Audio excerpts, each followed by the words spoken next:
நம்ம SMK life ஸ்டைலில் இன்றைக்கி வந்து இஞ்சி மரப்பா தாங்க பார்க்க போகிறோம். இதில் வந்து இஞ்சியோடு சேர்த்து இன்றைக்கி நான் வெத்தலை, கற்பூரவள்ளி, துளசி, பட்டை, லவங்கம், மிளகு எல்லாமே போட்டு இது எப்படி இந்த இஞ்சி மரப்பா பண்ணுறதுங்கிறத வாங்க பார்க்கலாம். அந்த இஞ்சி அதை சின்ன சின்ன துண்டாக கட் பண்ணி ஒரு மிக்சர் ஜாரில் போட்டிருக்கேன்.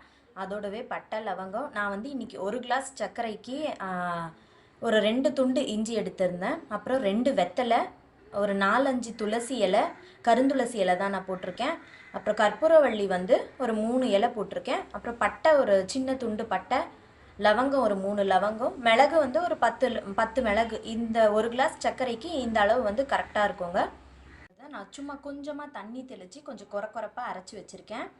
வந்து நம்ம 1 கிளாஸ் எடுத்துருக்கோம் இல்லையா, 1 கிளாஸ் சர்க்கரைனா 1/2 கிளாஸ் தண்ணி ஊற்றி ஒரு பாத்திரத்தில் போட்டு அதை வச்சுருங்க, சிம்மில் வச்சுருங்க அடுப்பை. அது இப்போ நல்லா நுர கொதிச்சு வரும்போது நம்ம அரைச்சி வச்சுருக்க அந்த மூலிகையெல்லாம் இதெல்லாம் ஆட் பண்ணிக்கலாம். சர்க்கரை நம்ம போட்டு வச்சுருந்தோம் இல்லையா, 1 கிளாஸ் சர்க்கரைக்கு 1/2 கிளாஸ் தண்ணி ஊற்றி அதை நல்லா இப்போ கொதி வந்துருச்சு.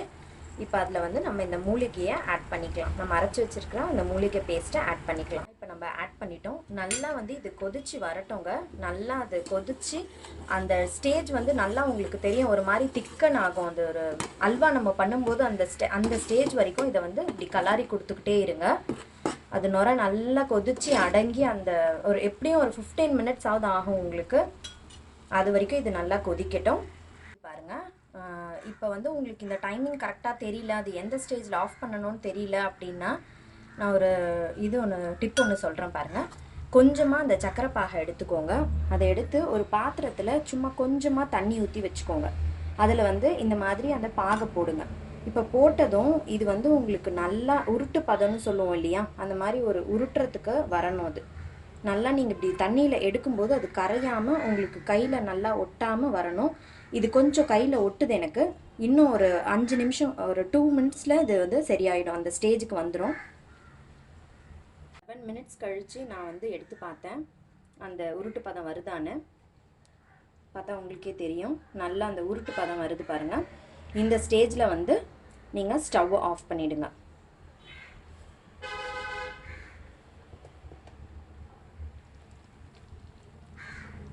அந்த சுகர் கேண்டியை வந்து ஒரு பிளேட்டில் சும்மா கொஞ்சமாக நெய் தடவி ஊற்றி வச்சுருக்கேங்க.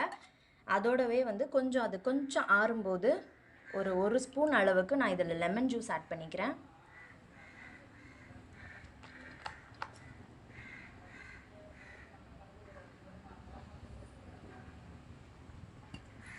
ஒரு ஸ்பூன் அளவுக்கு தேன் ஆட் பண்ணிக்கிறேன்.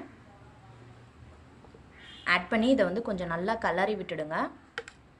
இது ஒரு கொஞ்சம் செட் ஆனதுக்கப்புறமா நம்ம வந்து ஸ்லைஸ் பண்ணிக்கலாம்.